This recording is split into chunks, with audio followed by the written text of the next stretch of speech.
Hey folks, and welcome to a wrap up. Like I said in my comic book wrap up, it's been a really long time since I filmed a wrap up of books or comics. And I can't remember for this one too when was the last time I did a book wrap up. But again, it's probably been a really long time. Yeah, I need to finish things more faster, so then they're not that far apart. But yeah, well, anyway, let me show you what I read since the last time I showed you. Let's hope I remember what to even say about these. Alright, so first, and I think these are somewhat in order. So the first was The Way of the Samurai by Inzo Ni- Nitobo. I probably botched that, I'm sorry.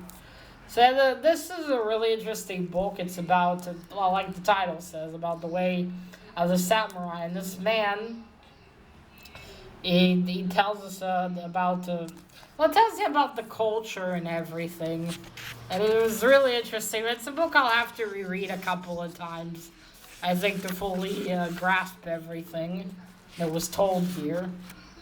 It was very interesting. It was about all these, things about the samurai, like the harakiri, the place of women, and all these things. The politeness, and the Bushido system. Yeah, this is really interesting. I'm glad I bought it. Yeah, this is the contents. Yeah, so I definitely need to reread this one a couple of times to fully grasp things and remember and understand them. But I enjoyed it a lot. Alright, next I finally finished this. The Adventures and Memories of Sherlock Holmes by Sir Arthur Conan Doyle. Now, I started this apparently in 2018. Oh, Jesus. I have that habit a lot. I start a book and sometimes it takes me a long time. Often, but sometimes an even more long time to actually finish it.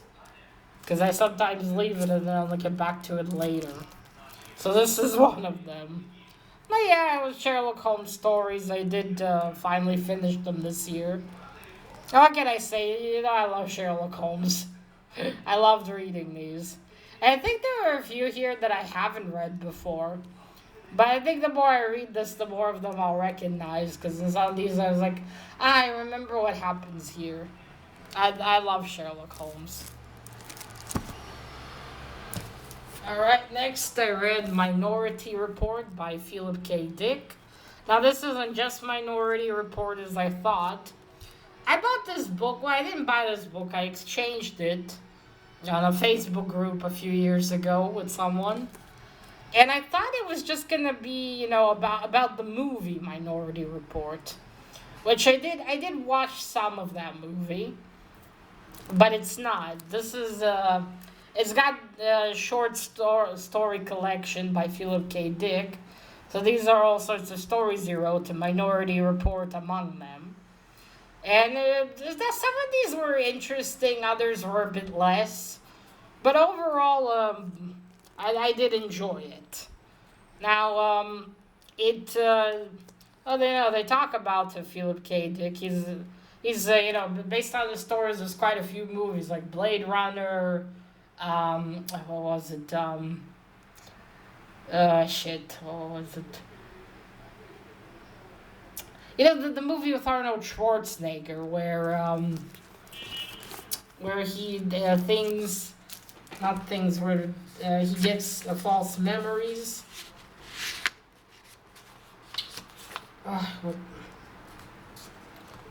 What was the name of it? I can't remember the name of the movie, but the one with Arnold Schwarzenegger, where he's an agent and he gets implanted different memories. Well, it's based off a story Philip K. Dick wrote called "We Can Remember It for You Wholesale," which is quite different, I think, from the movie. And I just don't remember the movie that well. Also, Minority Report is also very different. And also in the beginning, it talks about how Philip K. Dick, There's so many interesting science fiction out there. Stories like The City, which I haven't, I need to read, and Dune. But Philip K. Dick had a lot of movies based on his books more than others. And I must say, I don't think it's because, I mean, I just after reading that introduction and reading this, I just thought, I think it's more because of how simple it is to use them. I don't mean the stories are simple, but there's something that you can use and add to, because Minority Report isn't such a long story. And it was easy to take it and build a whole movie on it and the whole world to it. Well, things like Dune, which has, I think, about 8 books, or The City, they just have so much stuff to them that, it's not always, I think, easy to shove into a movie. Well, here you can take it and you can make it into a movie. Same with that store, A Total Recall. There, Total Recall. That was the name. Like Total Recall and all that. In those cases, it's quite easy, or at least a lot more easier to take them and make them into movies, because you can add things based on what you have. So I think it's more because of that. I mean, not to offend Mr. Philip K. Dick. It's just, I think it was more because of that. But I could be wrong. I could be completely wrong. But yeah, I enjoyed these. I think I will read more of his stories at some point. I do want the one that they based Blade Runner off. And there's also one here where I think it could have. I wonder when it came out, because it could have been the tournament. The tournament. The Terminator could have been based on it. It's called Second Variety. Second Variety, and it's got quite a grim ending, I must say. Yeah, it was. It could have been, but I don't know if this came out after the Terminator or before. But anyway, they could have gotten the idea out of that one. But I don't think anyone ever said so I guess they came up with the idea before. Oh well, anyway. I guess I kind of dig the cover with Tom Cruise on it. Alright. Next, I read Stephen King on writing. This was very interesting. It had also quite a lot about Stephen and his life. About how he grew up, about his family, about his writing. Also, a lot of tips in here. I will need to read it again because they started it, and then I I left and then got back to it. As always, gotta kick that habit. Yeah. Oh, and here you can see that was something that actually appears in the book.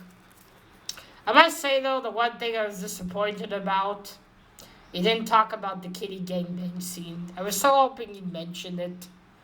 Because he started writing this book before he had his accident, where what it was sort of a truck ran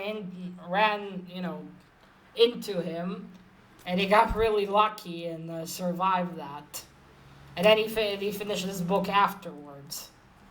So yeah, it's I kind of wish he mentioned it. Like, why did he add that scene in the book? I was constantly hoping as I read that he would talk about it. But alas, he does not talk about it. Oh well.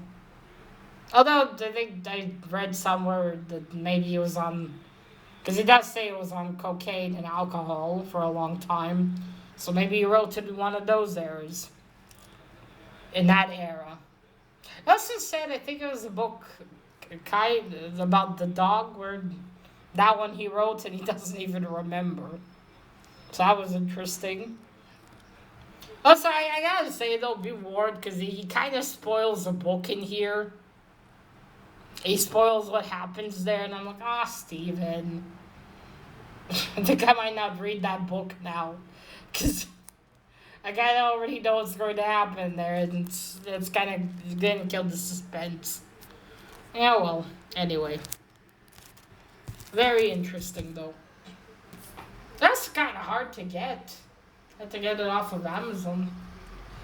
Alright, and then the last book that I've read since then is The Ghostwriter by Philippe Root. Or Ken Root. About this from the library, it looked interesting. It's also not what I was expecting. I thought it'd be, it'd be a story about actually Anne Frank. And then somehow she does survive and she meets a writer. But it wasn't exactly that at all. Not at all. We have a young man here named Nathan. And basically, through most of it, we follow him. And he's a writer, and he goes to meet a writer that he admires.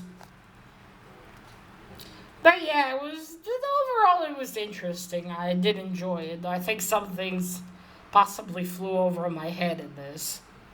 But yeah, it was a pretty good read. I try more of his stories someday. We'll see. Alright, so that is it. That's all that I've read since then. It's been a few months, maybe even more. Alright, now I'll show you what I'm reading next. I'm currently reading Terry Pratchett, The Witch's Vacuum Cleaner. I'm getting towards the end already. I'm enjoying these. These are stories, short stories. So far, some of them are more interesting than the other ones, but I'm really enjoying it. Also, I think the illustrator of this illustrated Roald Dahl's books too, like Matilda, because the art style really reminds me of that. I need to look it up because I'm almost certain that he did. But yeah, all right. So that's about it, folks. Let me know what you've read or what you'll be reading, and that is it. Till next time, remember, collect what you're passionate about and share it on YouTube. Bye.